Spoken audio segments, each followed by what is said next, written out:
বলা হয় যে এক বাদশাহর সাথে ৭ জন ছেলে বসেছিল।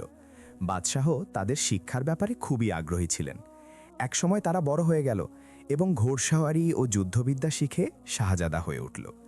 কিন্তু সবচেয়ে ছোট শাহজাদার সাথে এক অদ্ভুত সমস্যা ছিল। সে যখনই কোনো ঘোড়ার পিঠে সাওয়ার হতো, ঘোড়াটির পিঠ ভেঙে যেত। তার বাবা বাদশাহ এই অদ্ভুত ঘটনায় অত্যন্ত বিস্মিত হলেন। তখন তার উজির বলল, এক বৃদ্ধ জ্ঞানী লোক আছে। হে বাদশাহ, আপনার কি রায় যে আমরা তাকে এর কারণ জিজ্ঞেস করি? হয়তো সে কিছু জানে। বাদশাহ সেই বৃদ্ধকে ডাকার হুকুম দিলেন। যখন তাকে সব জানানো হলো, তখন সেই বৃদ্ধ বলল, আপনাকে তার জন্য সেই ঘোড়াটি আনতে হবে যা ঠিক সেই রাতেই জন্মেছিল যখন শাহজাদা জন্মেছিল, কারণ সেটিই একমাত্র ঘোড়া যার পিঠ অন্য ঘোড়াদের মতো ভেঙে যাবে না। বাদশাহ এই কথায় অবাক হলেন এবং বললেন, হে বৃদ্ধ, আমি সেই ঘোড়াটি কিভাবে খুঁজে পাব? বৃদ্ধটি খামোশ হয়ে গেল। তারপর বলল, আমার আকা, আমি শুধু এতটুকুই জানি। তারপর সে তাদের ছেড়ে চলে গেল। বাদশাহ অনেক ঘোড়া আনার হুকুম দিলেন এবং বললেন, অবশ্যই এই ঘোড়াগুলোর মধ্যে সেই ঘোড়াটি থাকবে যাকে আমরা খুঁজছি। শাহজাদা প্রথম ঘোড়ায় সাওয়ার হলো, তো সেটির পিঠ ভেঙে গেল।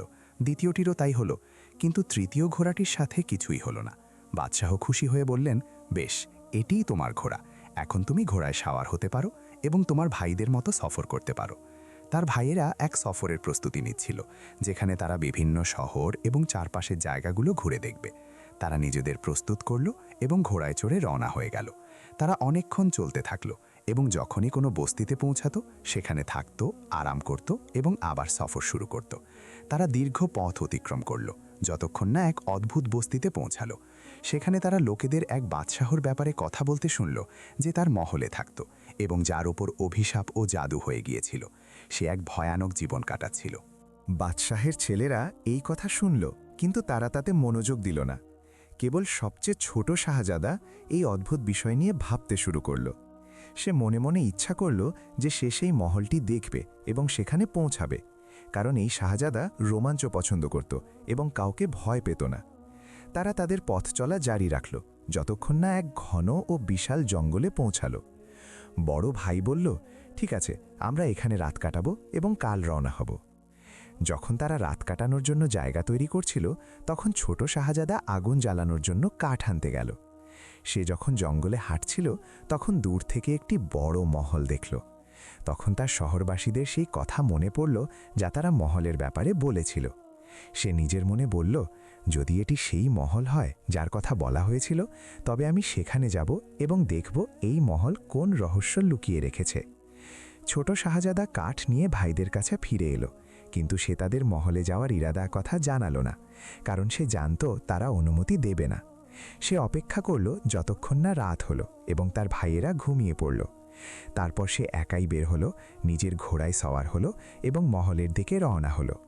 সে যখন মহলে পৌঁছে ভেতরে ঢুকল, পরিবেশ ছিল একদম শান্ত এবং কোনো শব্দ ছিল না। শাহজাদা সাবধানে মহলের ভেতর ঘুরতে থাকল। ঘুরতে ঘুরতে সে একটি রুমের দিকে তাকালে, দেখল একটি বাচ্চা সেখানে ঘুমিয়ে আছে। এই জায়গায় বাচ্চাকে একা দেখে সে অবাক হলো। সে যখন বাচ্চাটির ব্যাপারে ভাবছিল, তখন সে জোরে জোরে নিঃশ্বাস ফেলার আওয়াজ এবং এক অদ্ভুত নড়াচড়া শুনতে পেল, যা তার দিকেই এগিয়ে আসছিল। শাহজাদা তখনই ঘর থেকে বেরিয়ে এলো। সে দেখল এক বিশাল এবং কুৎসিত রাক্ষসী গোলা। সে কাছে এসে বলতে লাগল, ওরা আমার জন্য ছোট বাচ্চা আনত, কিন্তু তাতে আমার পেট ভরত না। এখন আমার সামনে এক বড় ভোজ উপস্থিত। সে আক্রমণ করার জন্য কাছে এলো। শাহজাদা নিজের তলোয়ার বের করল এবং রাক্ষসীর দিকে এগিয়ে গিয়ে লড়াই শুরু করল। দীর্ঘ লড়াইয়ের পর শাহজাদা বুদ্ধির পরিচয় দিল। সে তাকে ধোঁকা দিয়ে চোখের আড়ালে চলে গেল এবং পেছন থেকে এসে তলোয়ার দিয়ে আঘাত করে তাকে খতম করে দিল। সে বাচ্চাটিকে সাথে নিয়ে তার মায়ের কাছে পৌঁছালো। সেখান থেকে সে জানতে পারল যে বাদশাহর ওপর এক জাদুকরী কবজ বা তাবিজের প্রভাব ছিল, যা তাকে তার বিবেকের ওপর নিয়ন্ত্রণহীন করে দিয়েছিল। যখনই তার ঘরে ছেলে সন্তান জন্মাতো, সে নিজ হাতে তাকে সেই ঘরে রেখে আসত, যাতে রাক্ষসী এসে তাকে খেয়ে ফেলে। বাচ্চাটির মা শাহজাদার নাম জিজ্ঞেস করল, কিন্তু সে কোনো জবাব না দিয়ে চলে গেল। সকালে মহলের সবাই রাক্ষসীর লাশের দৃশ্য দেখে জেগে উঠল। জাদু শেষ হবার পর বাদশাহ অবাক হয়ে বাইরে এলেন এবং বললেন, এই রাক্ষসীকে এখানে কে আনলো? মনে হচ্ছিল যেন তিনি কিছুই জানেন না। স্ত্রী তার সন্তানকে ফিরে পেয়ে খুশি হলো এবং মহলের সবাই জাদু থেকে মুক্তি পেয়ে আনন্দিত হলো। বাদশাহ বললেন, যে এই কাজ করেছে তাকে আমার সামনে নিয়ে এসো। তিনি তার লোকদের হুকুম দিলেন শহর তল্লাশি করতে। তারা যাকে জিজ্ঞেস করে সেই বলে, আমি কিছুই করিনি। সৈন্যরা মহলে ফিরে এসে বলল, হে আমাদের আকা, আমরা সেই ব্যক্তিকে খুঁজে পাইনি, তবে পথে আমরা 7 জন লোক একসাথে পেয়েছি, যারা সম্ভবত আমাদের শহরের নয় এবং তারা বড় জঙ্গলে আছে। বাদশাহ হুকুম দিলেন সেই ভাইদের নিয়ে আসার জন্য। তারা সবাই গেল, কিন্তু সবচেয়ে ছোটজন আগেই জঙ্গলের দিকে চলে গিয়েছিল। যখন তারা মহলে পৌঁছালো, বাদশাহ জিজ্ঞেস করলেন, তোমরা কি এই কাজ করেছ? তারা বলল, না, আমরা কিছুই করিনি। বাদশাহ বললেন, কিন্তু ওরা আমাকে বলেছে তোমাদের সংখ্যা 7। আমি এখানে 6 জন দেখছি, 7ম জন কোথায়? তারা সমস্বরে বলল, সে আমাদের সবচেয়ে ছোট ভাই, সে আমাদের সাথেই ছিল, কিন্তু এখানে আসার আগে কোথাও চলে গেছে। বাদশাহ বললেন, যাও এবং 7ম ভাইকে আমার কাছে নিয়ে এসো। অতপর তাকে আনা হলো এবং সে ছিল সেই বাহাদুর শাহজাদা। বাদশাহ তাকে জিজ্ঞেস করলেন, তুমিই কি সেই যে মহলে ঢুকে রাক্ষসীকে হত্যা করেছ এবং বাচ্চাটিকে তার মায়ের কাছে ফিরিয়ে দিয়েছ? শাহজাদা বলল, হ্যাঁ, এই সব আমিই করেছি। বাদশাহ খামোশ হয়ে গেলেন, যা দেখে সবাই অবাক হল, এমনকি তার ভাইয়েরাও। তারপর বাদশাহ বললেন, তুমি একজন বাহাদুর মানুষ এবং হিরো, আমি তোমাকে সেই পুরস্কার দেব যার তুমি যোগ্য। বাদশাহ জানতে পারলেন যে তারা এক মহান বাদশার ছেলে। তিনি বললেন, আমার 7টি মেয়ে আছে, সবাই খুব সুন্দর, এবং তাদের মধ্যে সবচেয়ে সুন্দর হল ছোটটি। হে বাহাদুর শাহজাদা, সে তোমার জন্য উপহার হিসেবে থাকবে এবং তার বোনেরা তোমার ভাইদের জন্য। তোমাদের কি রায়? সবাই বাদশার ফয়সালা কবুল করে নিল, শুধু বড় ভাই ছাড়া। তার মনে হিংসা ও ঘৃণা জন্ম নিতে লাগল এবং সে খুশি ছিল না। সে মনে মনে বলল, সে কেন আমাদের মধ্যে সবচেয়ে সুন্দর মেয়েটিকে বিয়ে করবে এবং কেন সে আমাদের চেয়ে সেরা হয়ে যাবে? বাদশাহ তাদের জন্য বড় এক অনুষ্ঠানের আয়োজন করলেন। অনুষ্ঠান শেষ হবার পর তারা তাদের স্ত্রীদের নিয়ে সফর জারি রাখল। পথে তারা ভীষণ তেষ্টা অনুভব করল, তাই রাস্তার পাশে এক কুয়োর ধারে থামল। তাদের সবচেয়ে ছোট ভাই কুয়োর ভেতরে নামল, যাতে এক বালতি পানি ভরে আনতে পারে। যখন তার ভাইয়েরা এবং তাদের স্ত্রীরা পানি খেল এবং ঘোড়াদেরও খাওয়ানো হলো, তখন বড় ভাই তার অন্য ভাইদের বলল, শোনো, আমাদের ছোট ভাই অনেক বদলে গেছে। সে এখন আমাদের বলে না সে কি ভাবছে, আর এখন তাকে বিশ্বাস করার কোনো কারণ নেই। সে আমাদের সাথে থাকার যোগ্য নয়। তোমাদের আমার কথা শোনা উচিত, কারণ আমি তোমাদের সবার বড় এবং বাবার পর হুকুম দেওয়ার হক আমার। সে তার ভাইয়ের ব্যাপারে অনেক খারাপ কথা বলতে লাগল, যা আসলে তার মধ্যে ছিলই না। শেষ পর্যন্ত অন্য ভাইয়েরা তার কথায় বিশ্বাস করে নিল। আফসোস যে তারা বড় ভাইয়ের কথা মেনে নিল এবং সবাই মিলে তার থেকে মুক্তি পাওয়ার ফয়সালা করল। তারা তাদের হাতের রশি ছেড়ে দিল যাতে সে কুয়োর মধ্যেই মারা যায়। যখন শাহজাদার স্ত্রী এটি দেখল, সে চিৎকার করে বলল, তোমরা কি করছো? এটি করো না, খোদার দোহাই, এমন করো না। কেউ তার চিৎকারে কান দিল না, কিন্তু শাহজাদা তার স্ত্রীর আওয়াজ শুনতে পেল। যখন তার ভাইয়েরা রশি কেটে দিল এবং সেটি তার ওপর পড়ল, সে চিৎকার করতে লাগল, ওখানে কি হচ্ছে, কি হচ্ছে? কেউ তাকে জবাব দিল না। কিছুক্ষণ পর কুয়োর বাইরে সব শান্ত হয়ে গেল। তখন শাহজাদা বুঝতে পারল যে শয়তান তার ভাইদের মনে কুমন্ত্রণা দিয়েছে এবং তারা তাকে মেরে ফেলতে চেয়েছে, তাই তাকে কুয়োয় একা ছেড়ে দিয়েছে। কয়েক ঘন্টা কেটে গেল এবং শাহজাদা সেই গভীর কুয়ো থেকে বের হওয়ার পথ খুঁজতে থাকল। অনেকক্ষণ পর কুয়োর ভেতরে সেই ভয়ানক পরিবেশে সে কিছু আওয়াজ এবং ভেড়ার ডাক শুনতে পেল, যা কুয়োর কাছে আসছিল। এক রাখাল এলো এবং সে দেখল যে শাহজাদার সমস্ত ভাই, তাদের ঘোড়া এবং স্ত্রীরা পাথরের মূর্তিতে পরিণত হয়ে গেছে।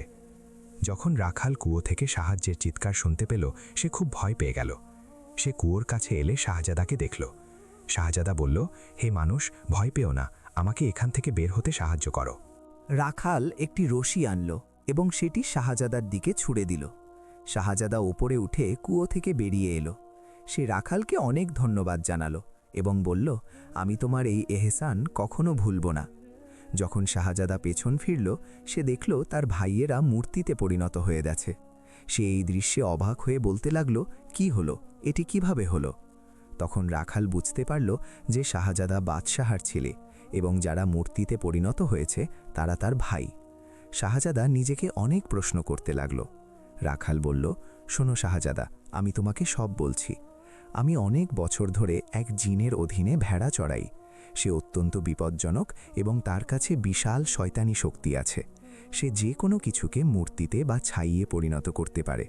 সে তোমার ভাইদের এই দশা করেছে এবং সে তার সাথে এক খুব সুন্দর মেয়েকেও নিয়ে গেছে। শাহজাদা বুঝতে পারল সেই মেয়েটি তার স্ত্রী। সে খুব রেগে গেল এবং রাখালকে জিজ্ঞেস করল, সেই জিন কোথায় মিলবে? মেহেরবানি করে আমাকে বলো। রাখাল কাঁপানো গলায় বলল, কিন্তু শাহজাদা তার কথা থামিয়ে দিয়ে বলল, ভয় পেও না, সে কখনো জানবে না যে তুমি আমাকে কিছু বলেছ। রাখাল বলল, সেই জিন ওই পাহাড়ের চূড়ায় থাকে, কিন্তু হে শাহজাদা, তোমাকে তোমার পোশাক বদলাতে হবে, তোমাকে আমার মতো দেখতে হতে হবে। আমি তোমাকে আমার পোশাক দিয়ে দিচ্ছি, যাতে তুমি যখন তার কাছে যাও সে তোমাকে চিনতে না পারে। যখন তুমি তার কাছে পৌঁছাবে সে তোমাকে জিজ্ঞেস করবে, আজ তুমি কোথায় চড়াই করেছ? তুমি বলবে, আমল কানাতাসে। তারপর সে জিজ্ঞেস করবে, সেখানে ঘাস ছিল কি না? তুমি বলবে, সবুজ ও শুকনো। তারপর সে বলবে, তুমি বড়ই বদকিসমত রাখাল। তুমি জবাব দেবে, তুমি আমাকে আজকের আগে চিনতে না। শাহজাদা, এই সব কথা মনে রেখো, যাতে সে তোমাকে চিনতে না পারে। আর যদি তুমি তার থেকে মুক্তি পেতে চাও এবং তোমার স্ত্রীকে বাঁচাতে চাও, তবে তোমাকে জানতে হবে তার প্রাণ, রূহ কোথায়, কারণ সেটিই তার একমাত্র দুর্বলতা। শাহজাদা বলল, ঠিক আছে। তারপর শাহজাদা রাখালের পোশাক পরে সেই পাহাড়ের দিকে রওনা হলো। শাহজাদা জিনের খোঁজে বের হলো এবং 2 দিন পর সেই পাহাড়ে পৌঁছে গেল। সে দেখল জিনটি অত্যন্ত কুৎসিত ছিল।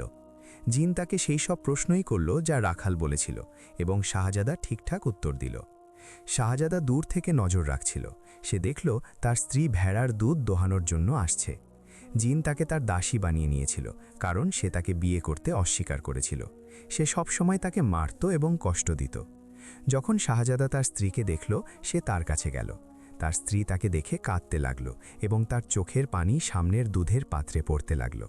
শাহজাদা তাকে বলল, চিন্তা করো না আমার মহব্বত, আমি তোমাকে বাঁচিয়ে নেব, কিন্তু শান্ত থাকো এবং আমার কথা মন দিয়ে শোনো।